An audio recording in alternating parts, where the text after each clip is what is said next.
ready for airborne.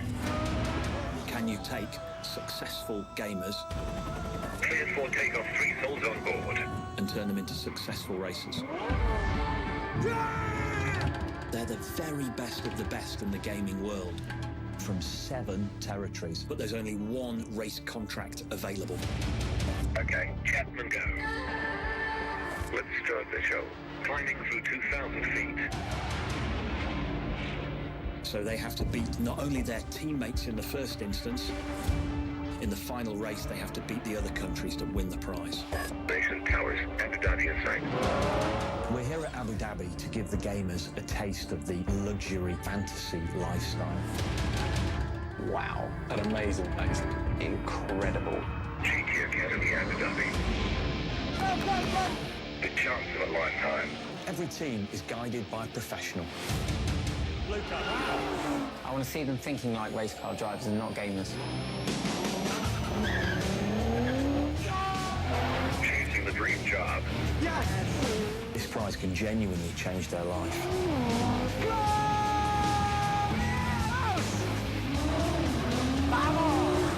From gamer to racer, this is the chance of a lifetime.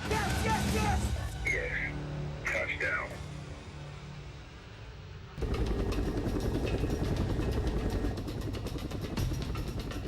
Being up on that tower when we met Rob was just insane.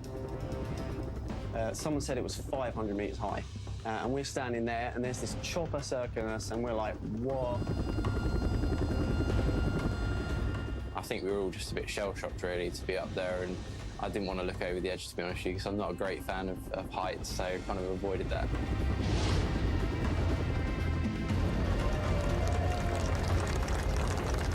Having Rob Bath come down in his helicopter, coming out of his gold helmet, yeah, it was truly an amazing experience. You know, he is basically Mr. GT Academy.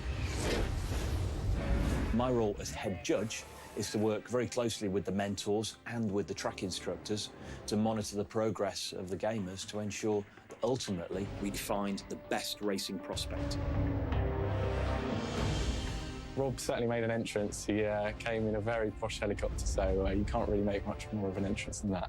It's kind of like a moment where you realise this is actually real. It's all about to kick off, so it was just insane. Welcome to the Middle East. Welcome to Abu Dhabi. How cool is that? I've never been to the Middle East in general, so it's an amazing experience just to be here. And just taking in the whole scenery, just looking around and thinking, am I really here? Like, I had to slap myself a few times. So much wealth and money around that it's just overwhelming at first. That would be absolutely amazing to be able to experience this more often. You're privileged to be living the dream. This is your big chance. It's going to be tough. It's not a game anymore. Over the coming days, I'm going to be watching your every step. And ultimately, I'll be deciding who wins this life-changing prize. In front of me, I'm looking at the very best gamers from around Europe. But only one of you will go on and become our next pro racing driver. I can see some smiling faces, but that's going to have to stop. Yes, you're living the dream, but take this, a piece of advice from me. Take this seriously from the very start. 100% of effort, 100% of the time. Why? Because tomorrow, half of you will be going home. Every team will be guided by a professional. They're your mentors, and it's their job to coach you to victory. You'll meet them later tonight. I'll leave you with that. Good luck. GT Academy is genuinely an amazing opportunity for a gamer. You know, they can be in their bedroom 1 minute, and 10 days later, they can have a contract to be a pro racing driver. You getting excited? It's the only way to pack. Watch you dancing.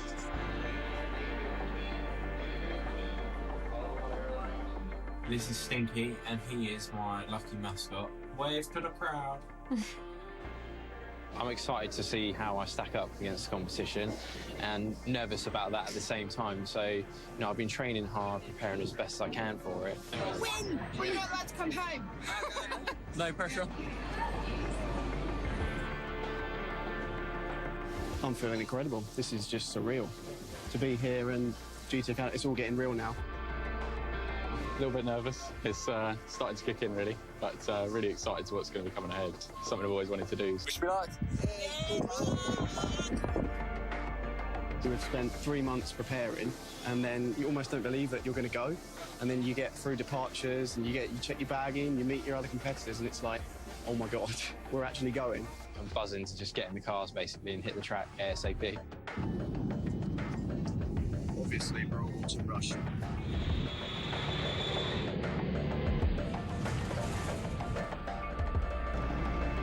Team UK, Abu Dhabi.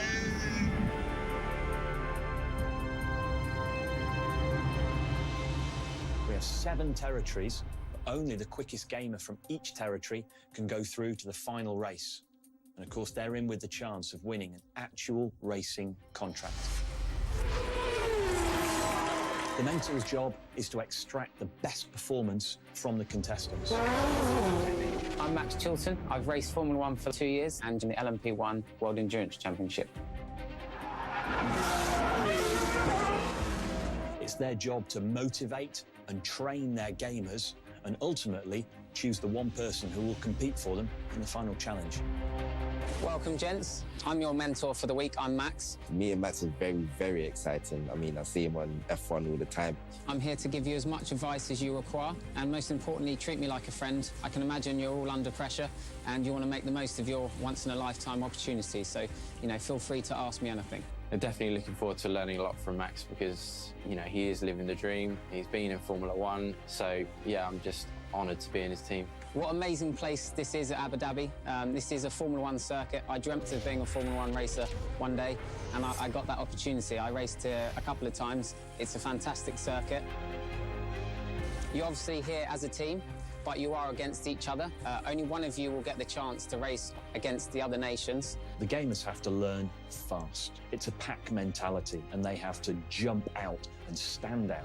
This is an amazing chance. Make the most of it, and you will come out feeling like you've done the best you can.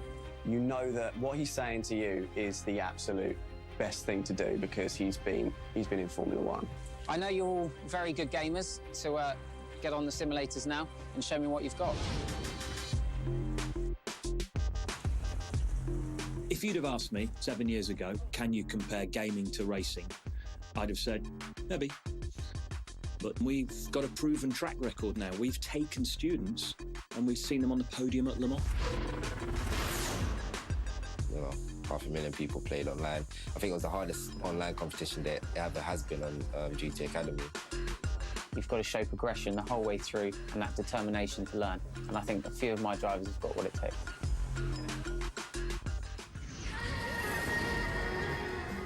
Before our gamers start racing, we have to understand how fit they are and how well they cope with the stress in a head-to-head physical race. The fitter you are, the better you can perform in the car and the less mistakes you make.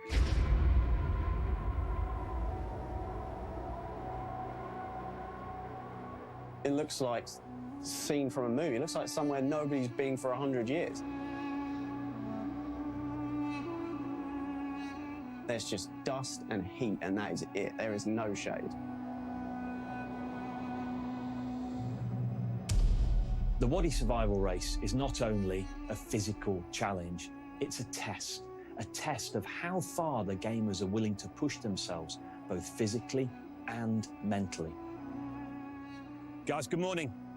You've come a long way. But for some of you, this is where the dream will end, right here and now. Racing drivers have to be physically fit, but more so, this challenge will test your commitment and your will. Show us how badly you want this. It's dog eat dog. You'll enter the racing arena all together with one goal. That's to complete the adventure race as fast as you can and secure a helmet at the finish line. One more thing. There's not enough helmets for all of you. When we found out at the start of the challenge there was only going to be a certain limiting number of crash helmets, but I had no idea how many was there, and that put even more pressure on. Whoever fails to secure a helmet will be going home. Good luck.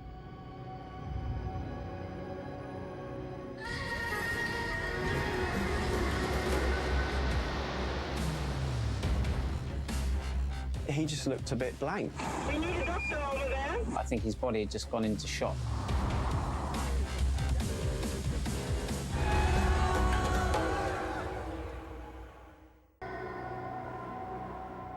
Complete the adventure race as fast as you can and secure a helmet at the finish line. Whoever fails to secure a helmet will be going home. There are elements of the course which require out-and-out strength, but then there are elements of the course which require mental dexterity.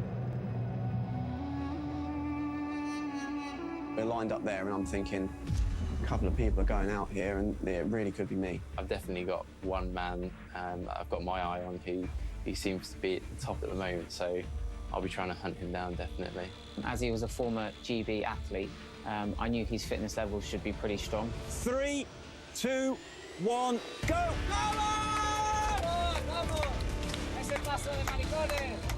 The race for me, I thought, it's going to be a long race. It's definitely a test of endurance. So at the start, I didn't go hell for leather, and actually I was one of the last in the group. So from the start, it was horrible because there was so much dust. Every time you breathed in, it just felt like you were taking in half the desert. Ed took a lead quite early, which is what everybody expected. He was going to be the benchmark. I was like, P1 out of the 56, that's Ed, no problem. He's towers above the others, so I thought he's probably just cruising, doing an easy stride. I saw Ed running away through the dust cloud. He was probably in first place going up to the obstacle course. I'm not a strong swimmer, so I was thinking, great, can't wait for this.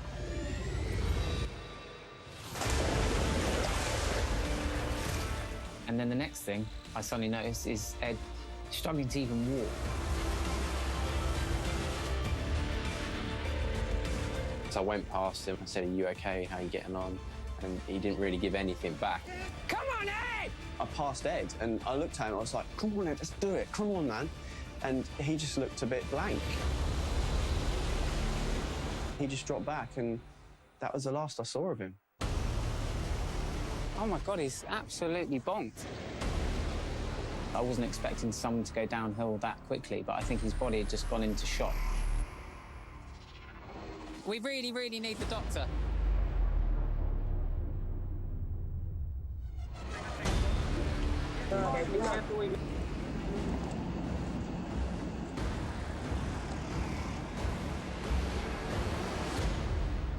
If he was in a GT car racing, we can't have athletes starting to faint on us or deplete that quickly. So it was a good sign to see, but unfortunately for him, it took him out of the competition.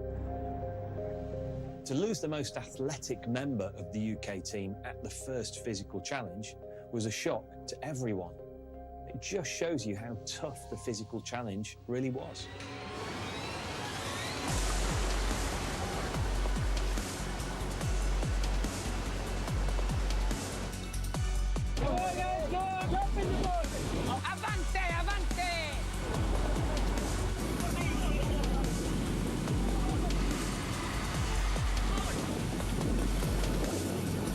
I came out of the water and there was only 2 people in front of me. And I was like, I've not only got here first from the UK, I've got here third out of everybody.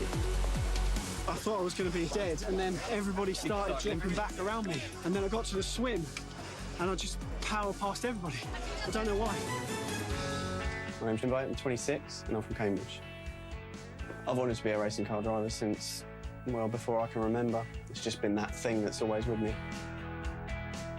My biggest support is, I would say, my dad.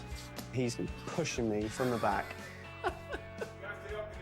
We work together, and he's given me any time I needed. He was there when I qualified. He was there, leaning on my gamer chair, watching me. Go on, So my girlfriend's been fantastic, but yeah, I'd have to give that one to my dad. I'm very, very proud to call him my son.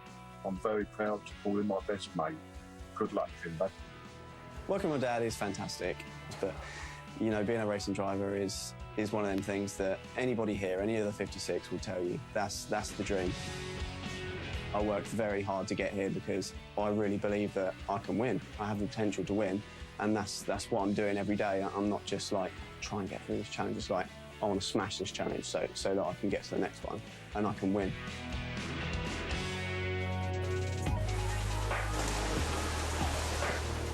I saw Jimbo and he was kind of cheering me on. And there's plenty of crash helmets there, so I was like, results, and get in there.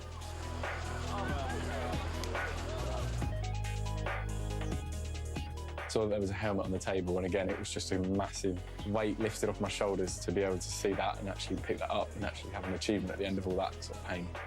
I thought I was last. The moment I saw the helmet, there was like 2, 3 left on the table. I ran for dear life and I grabbed one. I was like, yes! Come on! Woo! I think I scared everyone the way I was celebrating. I was just really, really happy to have gone to the next round. Lads, you made it. Guys, you're here, do it over there. Fabio saw one of his team, Ed, in trouble and really eased off the gas when he realised that all he had to do was finish. You know, I always say to the guys, give 100% effort 100% of the time. And we saw then that he took it easy. Not ideal. I saw Edward stopping in the middle, and I was like, no chance, I'm out. And coming up to here, I saw the helmet. I was like, oh my God, how is this possible? Amazing. So we've now wrapped up the physical part, and we're now moving on to more of the competition part, where they actually get to drive a car in anger at high speeds.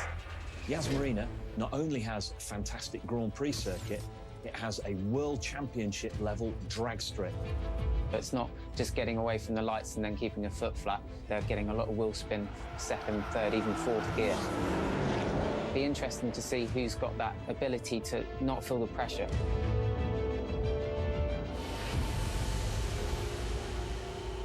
Guys, welcome. I'm sure you'll agree with me, the adventure race was brutal. The hardest thing you've ever done, I'm sure. 2 of you excelled. Jimbo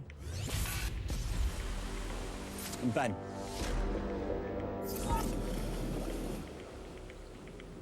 You've won immunity from elimination. You're safely through to the next round.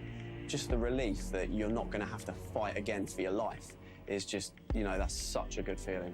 You know, we looked at each other and just gave each other a little smile and we were like, yeah, perfect. For the remaining 4, we're going to keep this quick and dirty. You're going to have 1 shot to make it through to the next stage of GT Academy. We're going to run a pair of races. Fabio against Melvin and Tom against Matt. The winners will be safe.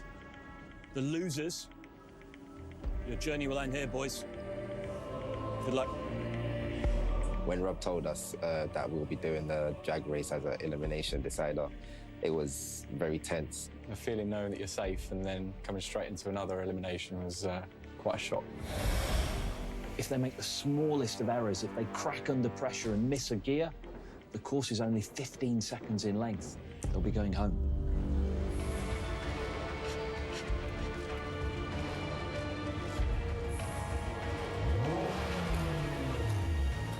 At the start of it, I was focused on myself because I knew that all I could do was try and get the best launch and best start that I could.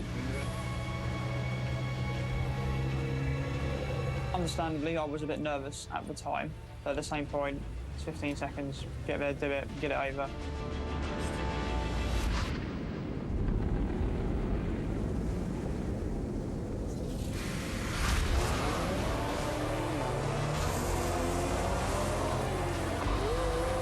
That's going to be really close. So I was racing against Matt, and initially he got a better launch than me.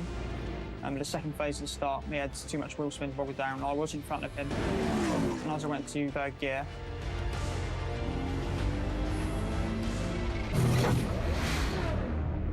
oh no, missed the gear, missed third.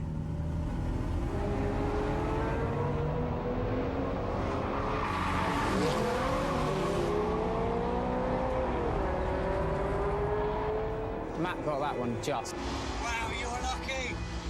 You missed third gear.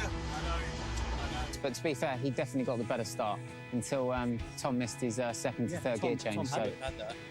be fast with the old reactions when you're a racing driver. So. Yeah. Good job, Matt. Well done. Great job. Great job. Tom, what do you reckon happened? Screwed up third gear. Yeah, it did look that way. It was one of those races, to be fair. Your reaction was brilliant, and then bogged down, and then you had it, and then you missed the shift. So that's the way it goes. Brutal, but.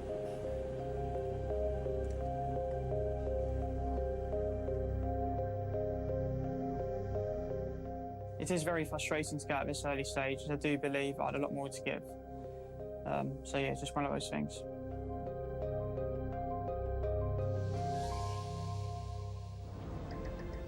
I think Melvin's got more ability. I'm just worried about his erraticness.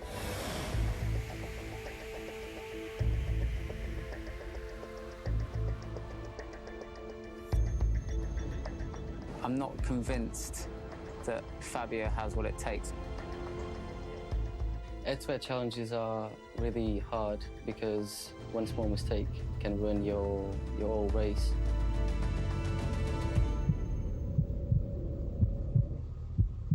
I felt my heart rate go up immediately. So I was just trying to calm myself down to, rehearse and visualize what I wanted to do in the car.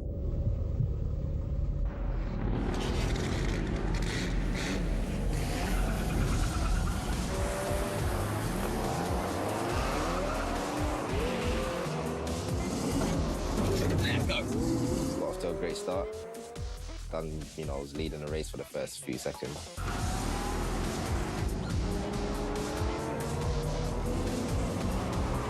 Oh, rev it out, rev it out. Ah, he's lost it. He's lost it.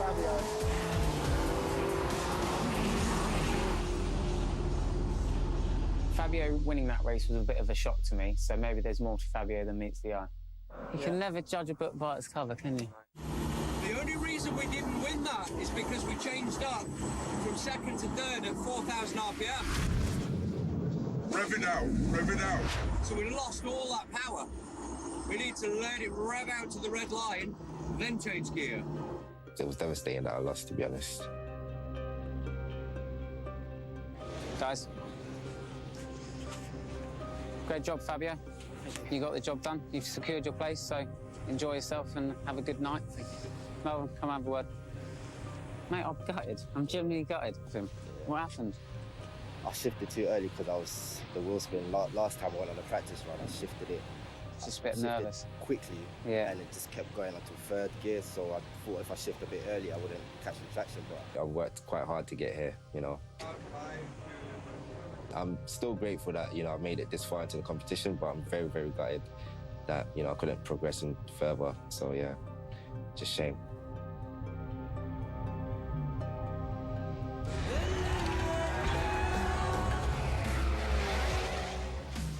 Whoa, look at that. This is street race.